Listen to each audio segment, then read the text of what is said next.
सवाल ये पूछा गया है कि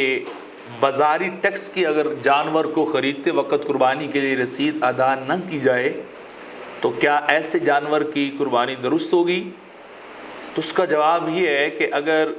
गवर्नमेंट ने कोई मुनासिब जो है वो मिकदार में कोई टैक्स वगैरह जो है वो फ़िक्स किया है और उसको वो कौम और आवाम की मसलहत के ऊपर ही वो ख़र्च करते हैं और